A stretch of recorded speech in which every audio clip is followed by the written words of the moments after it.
Fucking thieving bastards. As if life hadn't been hard enough.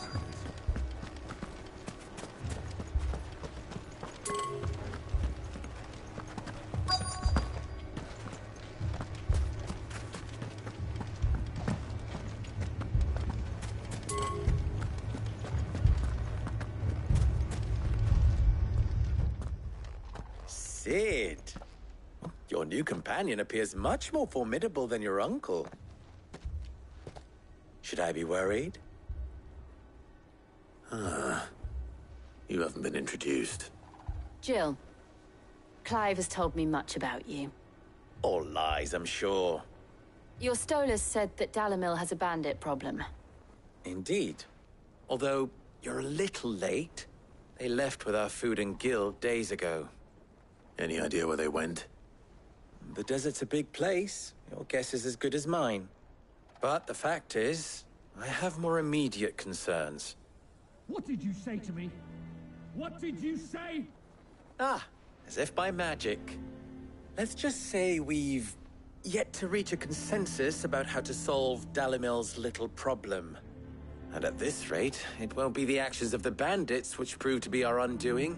It will be our own. I've tried reasoning with the dissenting parties, but even the Desert Hare has limits. Perhaps we could talk to them. What makes you think they'll listen to us? What makes you think they won't? She makes a fair point, Cid. And you won't have wasted much of your precious time if you fail. They're just across the courtyard.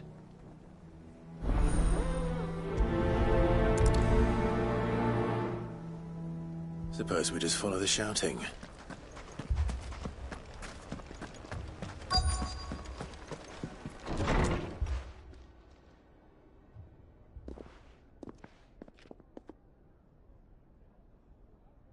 You wouldn't talk like that if it had been your men whose throats were slit. Blood for blood, it's the only way. We hire mercenaries and have them mount the bandits' heads on our walls as a lesson to the rest. And what happens when those mercenaries are slaughtered like your men? Are you going to hire more? We're better off using that coin to buy food and supplies. If we hire mercenaries, the only thing we're buying is the bandits' ire. And you cannot fill empty bellies with that. Do you hear me? But what happens when they come back? Maybe it'll be your throat that's slit. That's enough. Both of you. Any more of this and I'll throw you out myself. Come back when you're ready to talk like adults.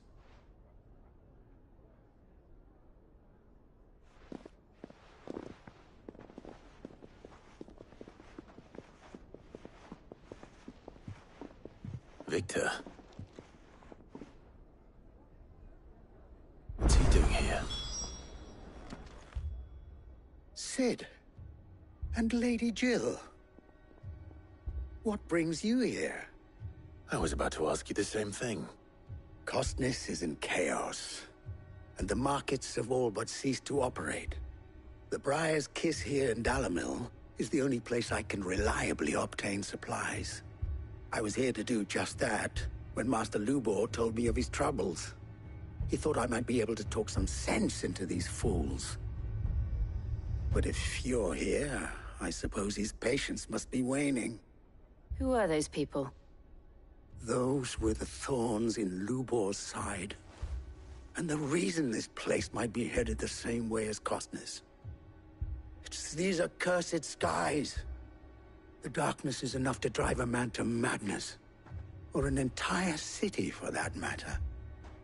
We're still working on the skies. But in the meantime, perhaps we can find a solution to Dalimil's problems. I hope so. For all our sakes.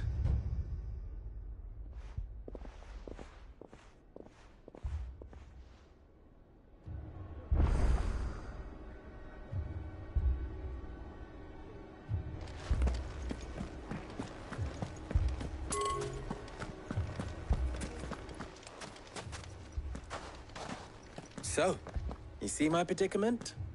What I saw was a room full of people who were angry and afraid. And with good reason by the sound of it. But if left to smolder, that anger and fear could set the entire town alight. My thoughts exactly. What to do? Both sides wish to protect their homes and livelihoods, if only they could agree on how. But as long as they are divided, we are vulnerable. And if there's one thing bandits like, it's an easy target. What would Sid the Outlaw suggest? Well, if it were my namesake, he'd let them choose for themselves, and be on hand to pick up the pieces when it all went wrong. That sounds like a recipe for disaster. A recipe for disaster is precisely what it is. But perhaps that realization would be enough to make them question the ingredients. While it's plain neither Conrad nor Natalie will countenance the other's proposal, it may still be possible to make them doubt their own. Before presenting them with a third option. And that would be? To pool our resources and save the city ourselves. Why fight each other? When all that fear and anger can be directed at the bandits. It appears we have a plan of action. Victor, pay Conrad a visit. See if you can't convince him of his folly. I'll speak with Natalie. As you wish. Your faces are not well known in this town. That may prove useful. Don't worry, Victor and I will do most of the talking. You need only play along. Play along. What he means to say is yes.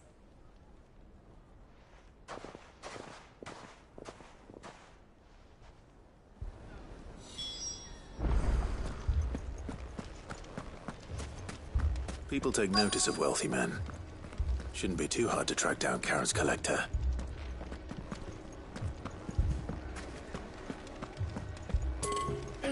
Fucking thieving bastards! Picture it, Conrad.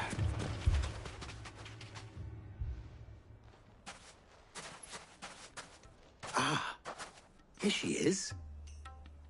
The Lady of the Spear herself. Conrad, may I introduce you to Jane, commander of the Red Wings, the oldest mercenary guild in the Free Cities. A pleasure, my lady. The pleasure is all mine. As I told you, I summoned the commander here from Canver to inquire about a contract. Victor says you told him no. That there aren't any men left to hire. Is that true? True as the crystals cracked. Nobles came and claimed every last one worth his salt. And not just from us Red Wings. You know of the 7 high houses. There must be 2 swords assigned each one. Granted, we have a few boys left. If it's boys you're looking for. Well, Conrad, are you saying that Dalimil's finest cannot defend this town better than a gaggle of unblooded striplings? That a band of beardless youths could better avenge the deaths of your brave men than you yourselves? Absolutely not. We'll show those bastards who they're dealing with.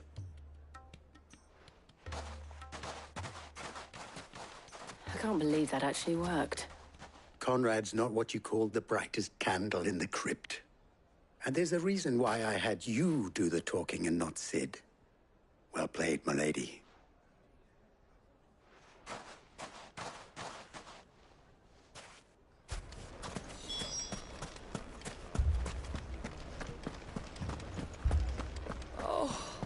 I'm ruined. My shop. Why would everyone do If I had my pickaxe, I would...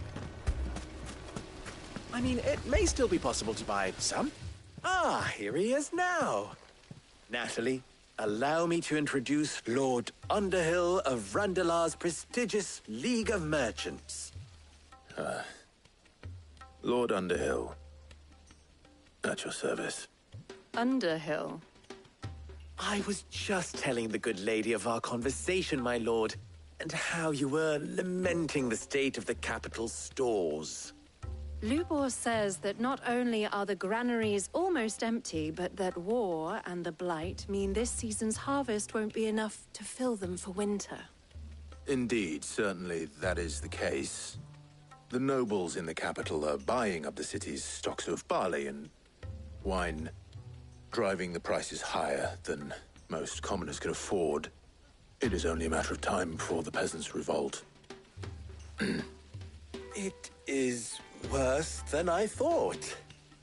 If what Lord Underhill says is true, I fear we have little hope of supplementing our stores, meager though they regrettably are. And while I applaud your endeavors to dissuade our more bellicose citizens from seeking vengeance, I sense Conrad is not wrong in his assessment of the bandits' likely return. Which means that now, more than ever, we will need to secure what little we still have. Food, weapons, herbs, everything. If our humble town is to endure not only this hardship, but those that are certain to follow, we must stand united. All right. If it will help to protect my home, I'll do it. But you needn't have gone through this charade.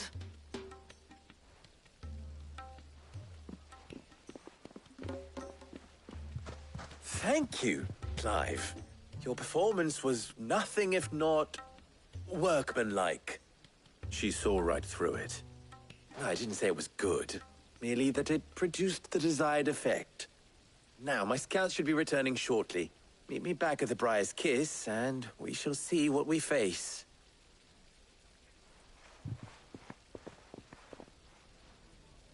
I'm not convinced our roles in this ruse were entirely necessary. I don't know. Conrad seemed quite taken with you. Mummy, I'm scared.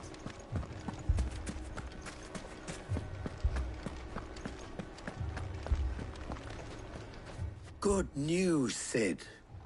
Both Conrad and Natalie have somewhat gracefully accepted their new roles. With time, they may even learn to... Time no longer appears to be the luxury it was before lunch. I take it your scouts found the bandits. Technically, it would be the bandits who found my scouts. It appears they march for Dalimil as we speak. All of them. You're not serious. They don't just want food, they want the whole damn town.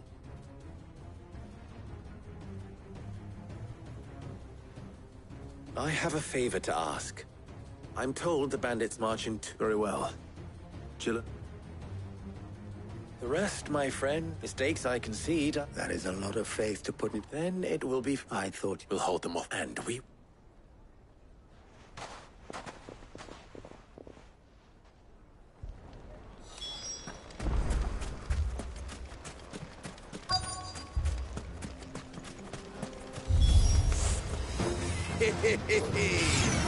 The women folk have come to welcome us. I'll take that one. He's all yours.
Take this.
The townspeople.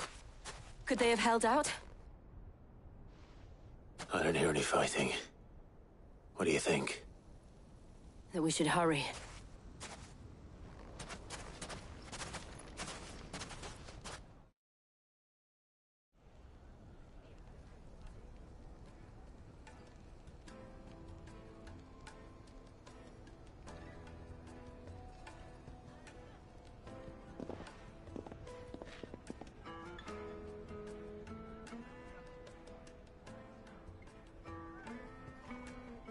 Natalie, I owe you an apology.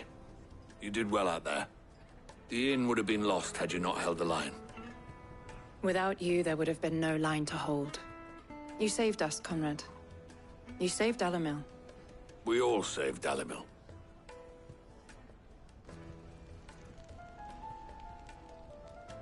Conrad seems to have had a change of heart.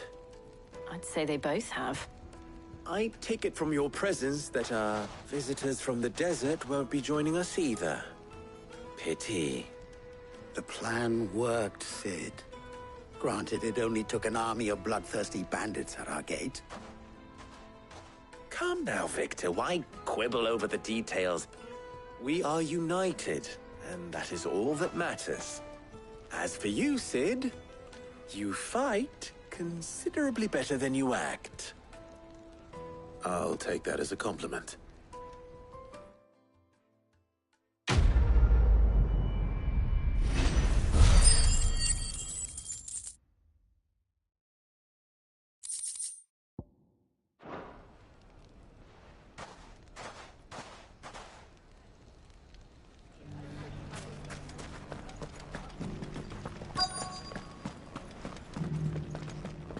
Lubo did well to bring Conrad back.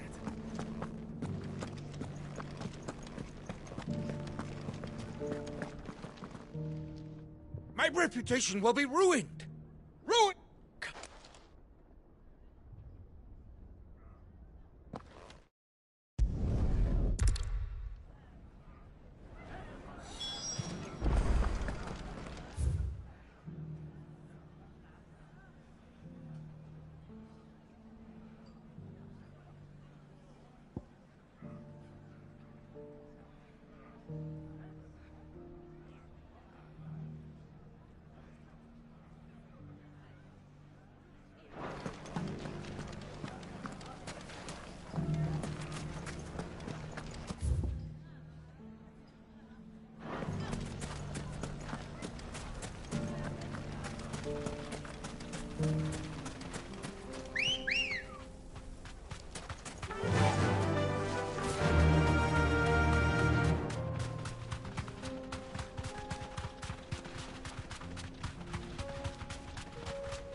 We've got company!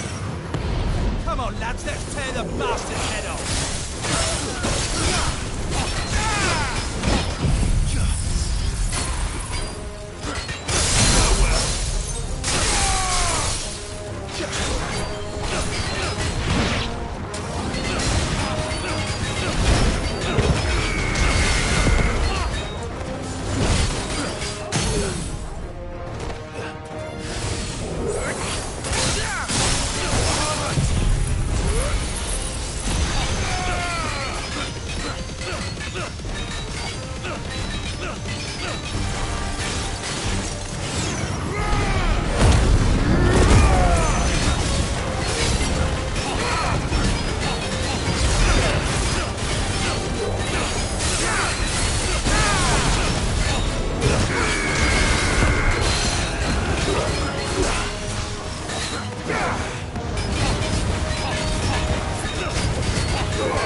Sorry for the wait, but hopefully you'll agree it was worth it. You learned something about that sword, then? I did better than that.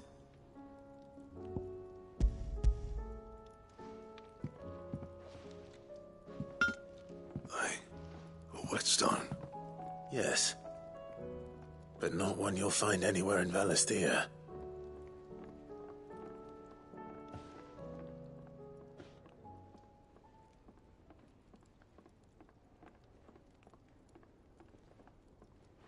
No wonder I couldn't get the same finish on the grinding wheel. One hit and all done, eh? Might not be so bad if all you ever fought were duels. Good luck on the battlefield. Your second opponent would be your last, no matter how good you were. Even so, is there some way it could be used to give the Cursebreakers an edge? I think so, yeah. With this whetstone and the right kind of steel, I could probably even make a twin of the blade that rattled me. But there'd be no replacing this little rock once I worn it down to a sliver. I reckon we get a dozen swords from it, if that. Swords that the Cursebreakers wouldn't know how to wield properly, and that would see them through a single fire piece. Nah, no point trying to copy that thing. Be about as much use as a wax anvil. But finishing our blades with a whetstone this fine, now that's something to consider. And what's finer than fallen masonry, eh? Or more hard-wearing, for that matter. Just imagine it. Good Valisthean steel with an edge as sharp as any found in the Outer Isles. I won't make a copy, nah. I'll make something much better. I'm sure the Cursebreakers will be delighted. Just don't push yourself too hard. Don't you worry about me, sunshine. I've been working day and night since I was half your age, and I'll still be here when you're long gone. Hey, thanks, Clive. I mean it. I owe you one, August too. It's good to know someone's looking out for me. You'll be happy to hear you said that. And I'll see that my debt to you's paid. First new blade I make's got your name on it. You come and find me when you've got the materials. All right. I will.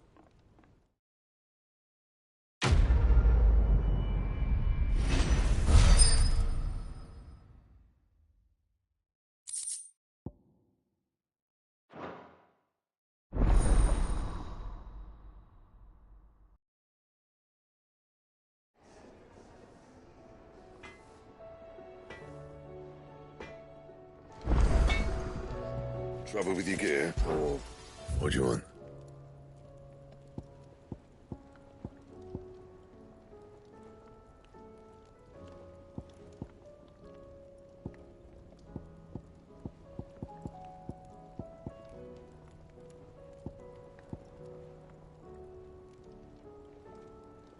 And?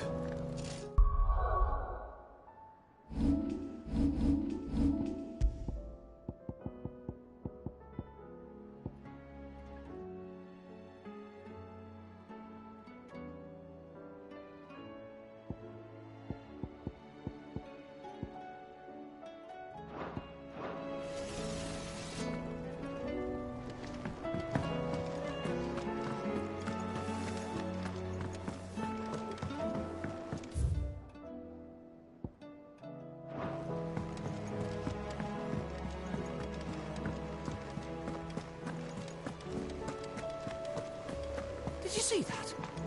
Tell me you saw that.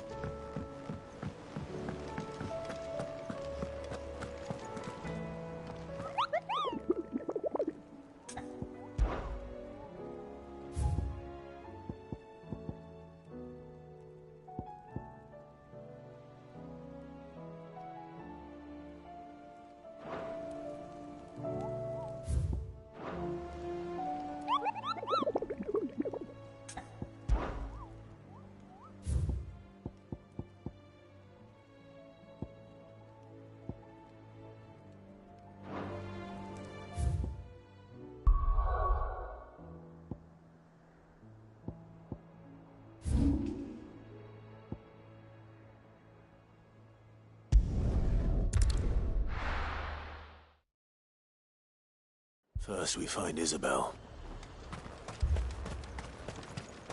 I saw it with my own eyes. The whole of Oriflamme under a flood.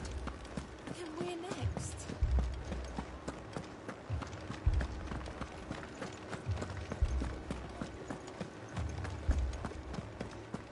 I can't do it. I can't. But you can.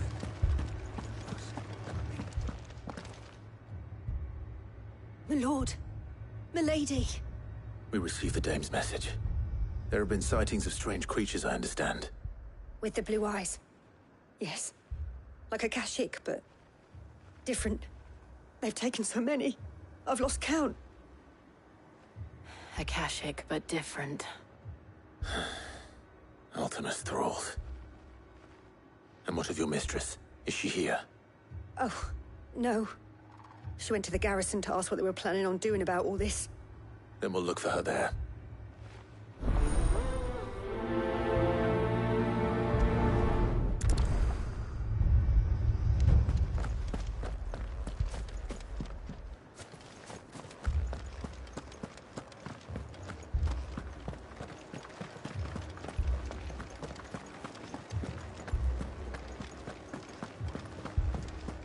Four left for more in the captain's orders.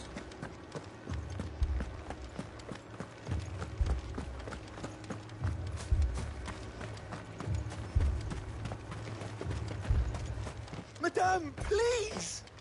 Half the garrison's been... We've tried! What more? And protect them I shall. Because they are... In case you have forgotten, the people of this town are your charges. But more than that, they are your people. Your sisters, your brothers, your lovers. So you have a choice. Lay down your sword and watch as they are slaughtered. Or take it up and do what is right. She speaks the truth, you know. This here, it's all we have. It's what we have left. Not if... I'll have a word with him.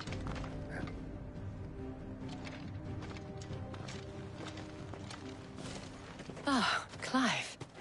I didn't expect help to arrive. It was a noble effort. But I thought you might still need some support. I'd like you to consider my needs.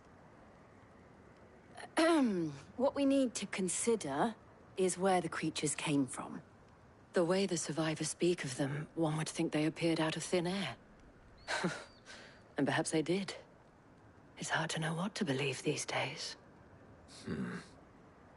We'll talk to the survivors.